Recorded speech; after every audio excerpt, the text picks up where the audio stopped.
प्रहलाद जी कह रहे नाथ, थोड़ी देर के लिए अनुभव करो। छोटे से प्रहलाद एक सिंहासन पर विशाल विकराल स्वरूप भगवान नृसिंह का बैठे हैं।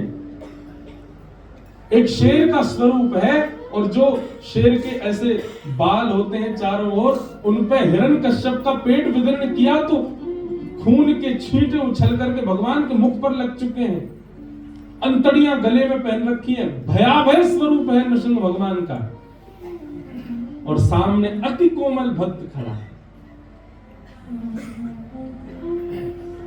कभी कभी अति निष्ठुर भक्त के लिए ठाकुर जी अति कोमल बन के आ जाते हैं और ठाकुर जी की कोमलता से भक्त की निष्ठुरता दूर हो जाती है।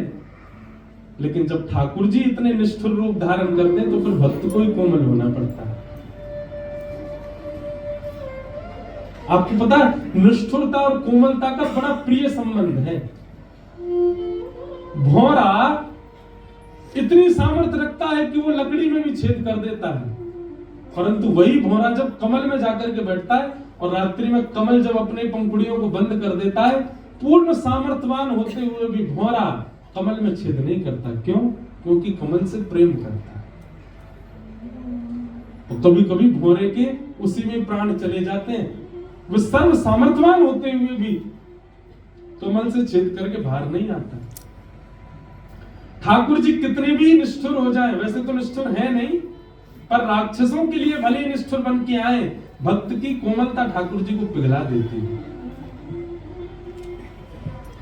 एक बात कहूं बंधुओं, बहुत ध्यान से सुनिएगा।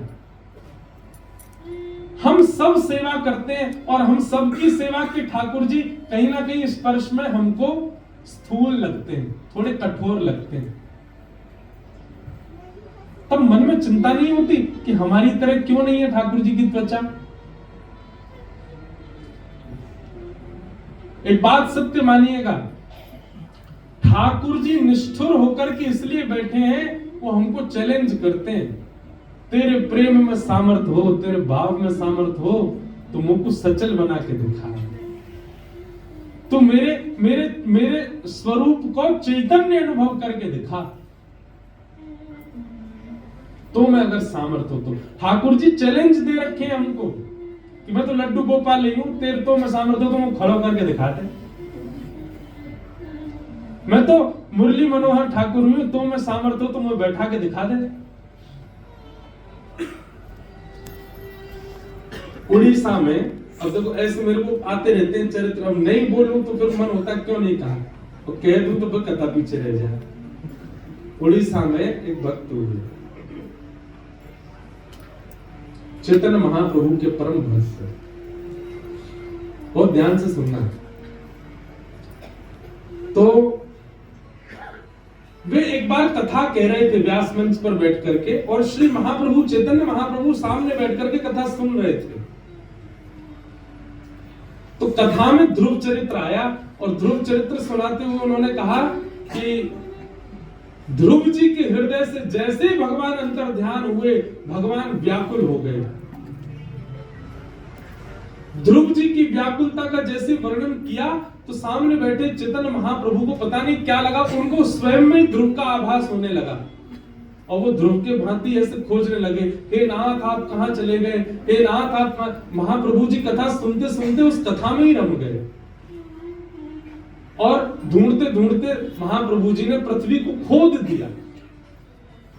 तभी खोदते खोदते भीतर से ठाकुर जी का एक त्रिभंग ललित स्वरूप महाप्रभु जी के हाथ में आ गया। महाप्रभु जी ने हृदय से लगाया। जब भावावेश कम हुआ तब उन्हीं ठाकुर जी को, वो जो व्यास जी थे महाप्रभु जी के शिष्य, उनको प्रदान किया और उनका नाम रखा श्री गोपीनाथ। क्या नाम रखा? जो व्यास जी कथा कर रहे थे उन्होंने अपने यहां गोपीनाथ जी को विराजमान कर दिया। कुछ समय बाद खबर आई व्यास जी के पास कि श्री चैतन्य महाप्रभु जगन्नाथ प्रभु में लीन हो गए, और ये खबर सुनकर के वो टूट गए। हमारा आश्रय चला गया, हमारे प्राणनाथ चले गए, अब हम किसके दर्शन करें, अब हम किसका अनुभव करें। तब व्याकुलता के कारण उनकी कमर धीरे धीरे झुकने लग गई। अब वे गोपीनाथ जी का श्रृंगार करने के लिए जाते तो श्रृंगार करते समय जैसे ही चंदन लगाते तो चंदन माथे पर ना लग के गालों पे लग जाता, नाक पे लगता, ओष्ठ पे लग जाता, थोड़ी पे लग जाता। सब लोग आगे बोले, अरे व्यास जी आप तो इनके मुख पे ही चंदन लगाते हो।